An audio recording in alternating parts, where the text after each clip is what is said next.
대림절 네 번째 주일, 성탄을 앞두고 있는 마지막 주일입니다.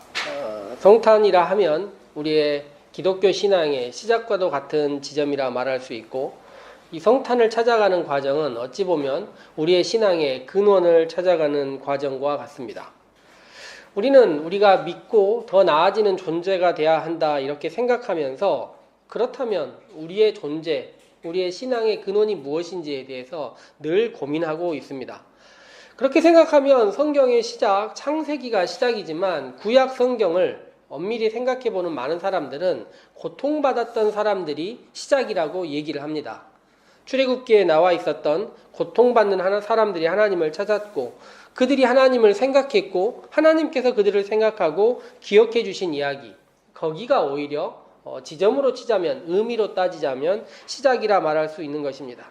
그렇게 예배하고 그렇게 장소를 정했던 사람들은, 땅을 가진 사람들은 그들의 근원을 찾고 그 근원이 어디인지에 대해서 생각하기 시작합니다. 이것이 신앙 안에서의 역사의식이라 말할 수 있습니다.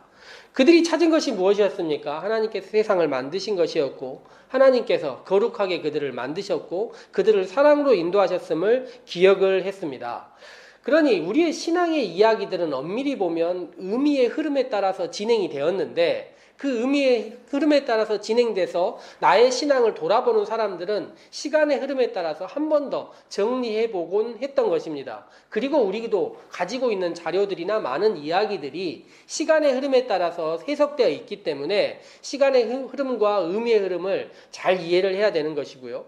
복음서도 이와 마찬가지입니다. 시작 지점에 기원과 탄생의 이야기가 촘촘하게 기록되어 있지만, 사실 이 처음 지점부터 예수님을 믿었던 사람은 없는 것입니다.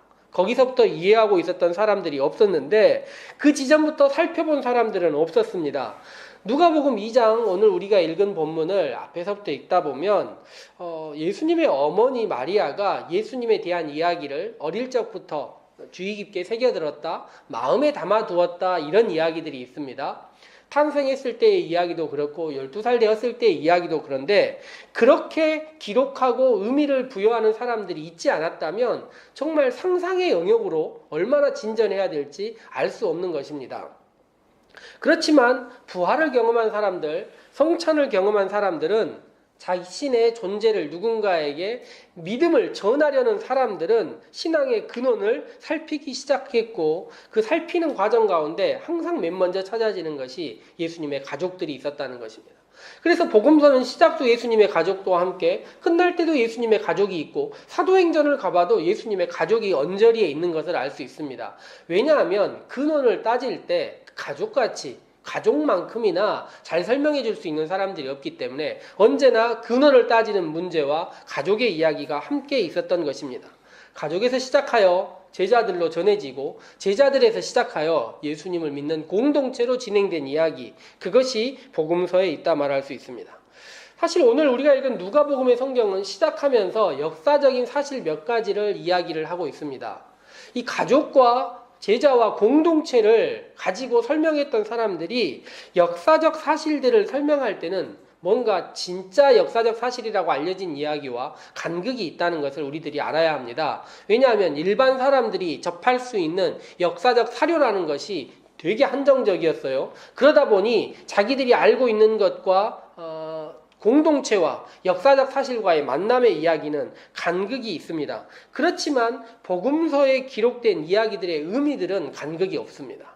의미 자체는 우리의 존재와 만나는 지점에서 틈이 벌어질 여지가 없다는 것입니다. 그 찾아간 근원에 대한 이야기, 오늘과 성탄절 두 번에 걸쳐서 함께 해보도록 하겠습니다. 보통 성탄절이 되면, 저희는 그렇게 하지 않았지만 예전에 교회들, 지금도 많은 교회들이 하고 있죠. 앞에 두 가지 문구를 적어서 이렇게 놓습니다. 보통 뭘 적을까요? 먼저 하늘에는 영광, 땅에는 평화. 하나는 뭘까요? 기쁘다 구주 오셨네. 예, 이 두 가지가 양대 산맥입니다. 이 두 가지를 저 어렸을 때 기억하면 그 교회에 있었던 비로도천에 간격을 맞춰서 맞추기가 굉장히 어려웠었던 기억들이 있어요. 반듯하게 되지 않습니다. 요즘은 현수막 이렇게 다 대를 맞춰서 내려오니까 반듯하게 하지만, 예전에는 기쁘다 구주 오셨네와 하늘에는 영광, 땅에는 평화, 이 두 가지를 해마다 바꾸어서 기록했던 것을 볼 수 있습니다. 그런데 그 두 가지 이야기가 모두 어디에 있냐면 누가복음의 말씀에 기록되어 있습니다. 그 이야기를 처음 들었던 사람들이 누구냐면 예수님의 탄생 즈음에 베들레헴 근처에서 양을 치던 목자들이었습니다. 그들에게 주의 사자가 오고 주의 영광이 비쳤다고 나오는데 지금 그런 일이 있어도 얼마나 놀랐겠습니까? 당시 시대에 사람들이 너무 놀랐던 것 같아요. 그런데 그들은 그 두려움의 자리를 넘어서 신적 경험, 자기들을 초월해 있는 경험이 주는 초대의 자리로 한 걸음 한 걸음 다가갔던 것입니다. 그리고 그 음성을 들었던 거예요. 복음서는 이 탄생의 이야기에 두 종류의 사람들을 초대하는데 이 놀라운 자신을 넘어 있는 존재의 자리에 먼 타국에서 온 점성가들과 이 목자들을 초대를 합니다. 그런데 저는 성경을 읽으면서 과연 이 둘만이 초대의 대상이었을까 하는 생각을 해봅니다. 그들과 함께 우리도 초대받았다면 우리라도 그 자리에 갈 수 있었을까 하는 생각을 해보면서 마태복음을 읽어보면 많은 사람들이 예수님에 대한 이야기를 들었어요. 이 목자들도 그랬겠지만 그 먼 타국에서 오는 사람들은 조용히 몰래 그 일을 하는 사람들이 아니었어요. 가는 곳마다 얘기를 하고 다녔나 봅니다. 어디 있냐 어디 있냐 얘기를 하고 다녔음에도 불구하고 그들이 그렇게 이야기했음에도 불구하고 막상 예수님의 탄생의 자리에는 그다지 많은 사람들이 오지 않았던 것 같습니다. 즉 그렇게 생각하면 좋을 것 같아요. 두 종류의 사람들만 아니라 수없이 많은 사람들이 초대받았지만 그 신적 경험과 낯선 초대에서 그들이 두려움을 느끼고 있는 상태에서 한 걸음 더 나아가서 예수님을 만나기 위한 자리로 나가는 일은 쉽지 않았던 것입니다. 저는 이것은 제자들에 대한 이야기와 예배에 대한 이야기에서도 거의 겹쳐진다 말할 수 있는데 제자들도 자기 발로 나왔다 생각하지만 이끌림 받았다 생각하고 예배도 마찬가지 아닙니까? 우리가 우리 발로 왔다 생각하지만 사실 하나님이 이끌어 주시고 하나님이 인도해 주셔야 이 예배의 자리로 오는 것처럼 예수님의 탄생의 자리도 그 화려한 이야기들과 상상을 초월한 기다림이 있었음에도 불구하고 많은 사람들이 함께하지 않았던 것 같습니다. 그렇게 생각해보면 우리의 삶의 이야기들도 기적이 필요하면 기적을 보여주면 믿겠다는 사람들도 있지만 삶 속의 경험이 기적으로 여겨지지 않는 한 어떤 놀라운 신적 경험을 해도 한 걸음 더 나아가지 못한다는 것입니다. 즉, 이 사람들은 그들이 기다리고 있었던 것에 대해서 순수하게 받아들이고 두려움과 놀라움을 넘어서 한 걸음 더 초대를 향하여 걸어갔던 사람들의 이야기가 있고 그들을 통해서 오늘 우리가 기쁘다 구주 오셨네 하늘에는 영광 땅에는 평화를 듣게 된 것입니다. 그 목자들을 향해서요 천사가 누가복음다운 이야기를 합니다. 누가복음이 제일 좋아하는 단어 중에 하나가 오늘이에요. 그리고 오늘 너희를 위하여 이 일이 있었다. 오늘 너희를 위하여 아기 예수 탄생이 있었다 이야기를 합니다. 그들에게 있었던 이야기 가운데 하늘에는 영광, 땅에는 평화 이 이야기를 먼저 한번 해보도록 하겠습니다. 땅에는 평화라는 말을 시작해보자면 오늘 성경의 시작이 인구조사를 위해서 움직이는 사람들의 이야기가 나옵니다.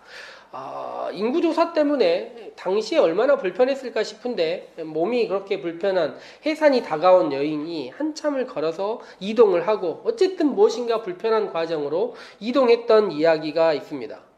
말로 이렇게 정확하게 설명할 수는 없지만 사람들에게 왜 이동해야 된다, 왜 이렇게 해야 된다고 이야기를 했을까요?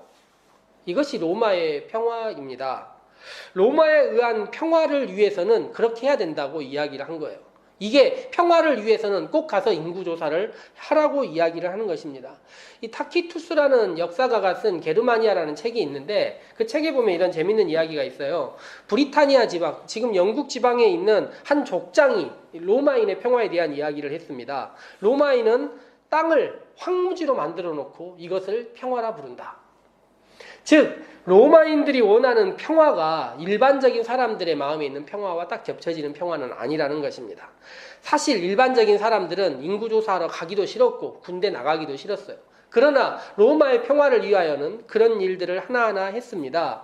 요셉과 마리아도 무슨 생각했겠어요? 진짜 평화를 말하느니 우리 좀 내버려둬라.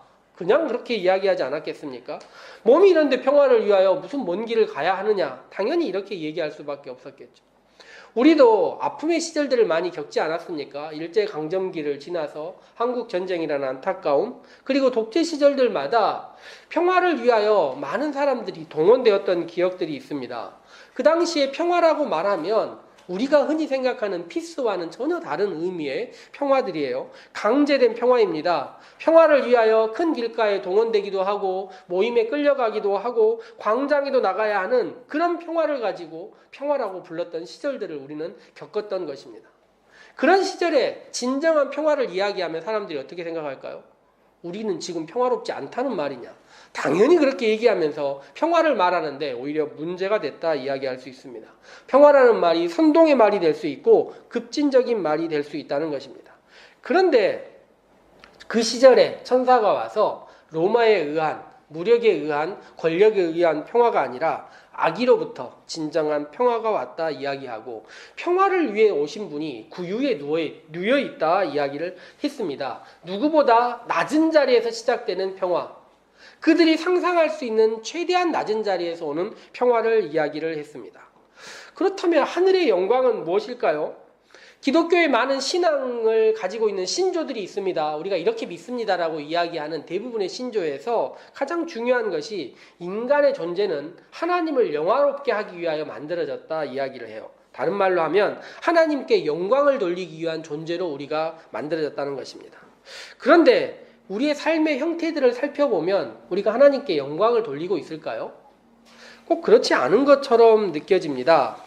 우리는 하나님의 영광이 아닌 자기 자신의 영광을 위하여 오히려 더 살아가고 있다는 것입니다. 오늘도 기도를 들었는데 기도할 때마다 우리가 회개하지 않습니까? 왜 회개를 하는 것일까요? 그렇게 고백하지만 일상을 살아보면 하나님의 영광보다는 누구를 위하여 살고 있습니까? 나를 위하여 살고 있는 존재라는 것입니다. 11월에 권력과 인간이라는 주제로 여러 번 사람들 사이에서 얘기를 했지만 인간의 삶이 그래요. 타락하고 자신의 욕망을 위하여, 자신의 영광을 위하여 살 수밖에 없다는 것입니다. 그런데 하나님의 영광을 위하여, 하나님께 영광을 돌리기 위하여 한 분이 태어났다는 것입니다. 그분의 삶은 어땠을까요? 평화의 왕으로, 영광으로 오신 분의 삶이 어땠을까요? 그의 상징으로 여겨지는 대표적인 물건이 십자가입니다. 이건 도저히 평화도 아니고 영광도 아니에요. 낙인이고 최악의 오명입니다. 그의 시작을 알려주는 물건은 말구유입니다. 그가 세상에 오셔서 제일 처음 공적인 활동을 시작했던 것은 세례예요. 죽음입니다. 그리고 그의 이야기와 가장 닮아있는 단어가 무엇이냐면 영광보다는 섬김이라는 단어입니다. 그런데 당시에 사용되는 섬김이라는 단어는 일상적인 친구들과 권력자들 사이에서 사용되는 단어가 아니었습니다. 그들 사이에 사용되는 대표적인 단어는 우정과 명예였어요. 섬김은 누가 쓰는 단어입니까? 노예들이나 썼던 단어입니다. 그런데 예수님은 제자들과의 관계 속에서 섬김을 실천합니다.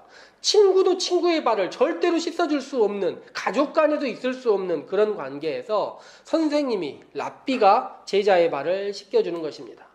명예를 내려놓고 오명을 향하여 찾아가는 길, 걸어가는 길, 이것이 예수님이 걸었던 길입니다. 그래서 예수님의 낙인이 무엇이었냐면 먹기 마시기를 즐거워하며 세리와 죄인의 친구다. 이런 낙인이 예수님에게 붙었어요. 지금으로 치자면 예수님이 이렇게 하고 다녔으면 공중파와 모든 뉴스에서 최악으로 딱지 붙여가지고 사람도 아닌 존재로 만들어버릴 그런 상황을 만들었다는 것입니다. 구유에서 시작하여 죽음의 의식을 치르고 노예와 같은 섬김을 살다가 십자가에 달리신 분이라는 거예요.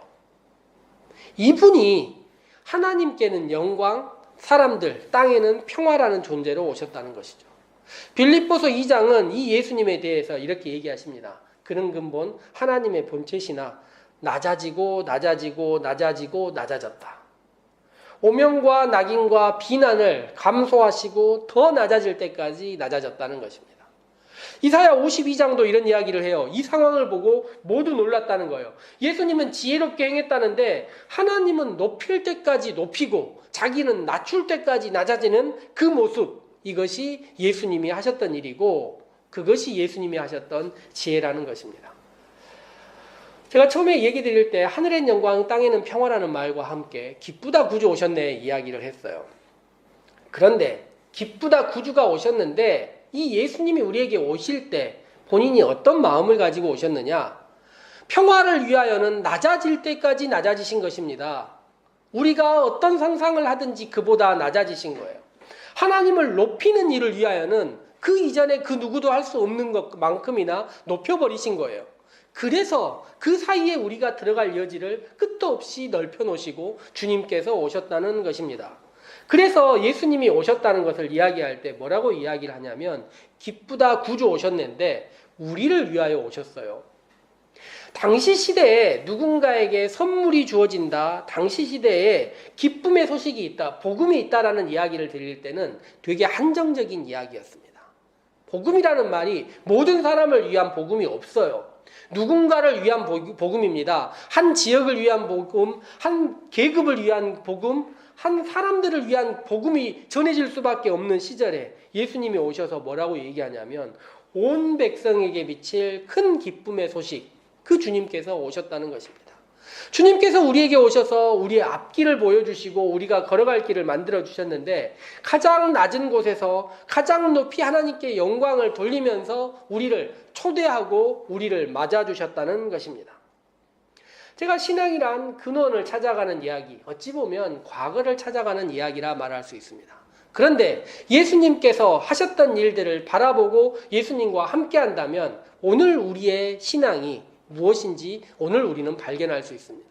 그리고 나서 신앙이란 근원을 찾아가는 이야기라고 했지만 엄밀히 말하자면 신앙은 미래를 향하여 나아가는 길입니다. 과거를 알고 미래를 향하여 한 걸음 한 걸음 움직이는 것입니다. 평화를 위하여 오신 주님을 생각하고 하나님께 영광을 돌리기 위한 그분을 생각하고 그분이 우리에게 주신 것이 무엇인가를 생각하며 한 걸음 한 걸음 걸어가는 우리가 되어야 된다는 것입니다. 오늘 불렀던 찬양이 있습니다. 목사님과 함께 불렀던 이 찬양이 그가 이 땅에 오신 이유예요. 오신 이유가 무엇이겠습니까? 세상에 평화를 주기 위하여 하나님의 존재로서 낮은 곳에 임하셨고 하나님의 존재로서 오명을, 낙인을, 모든 고난과 비난을 쓰셨으며 그 상황 가운데서 하나님을 높이시고 높이셔서 우리의 설 자리를 만들어주신 그분, 그것을 위하여 우리 가운데 오신 것입니다. 그러므로 우리의 신앙이 과거에 우리에게 오셨던 주님의 의미를 오늘 이 자리에서 생각하며 앞으로도 우리의 예배 가운데 우리의 삶 가운데 주님의 오심과 나의 함께함을 기억할 수 있는 우리 살림의 모든 성도들 되시기를 소망해 봅니다. 함께 기도하도록 합시다.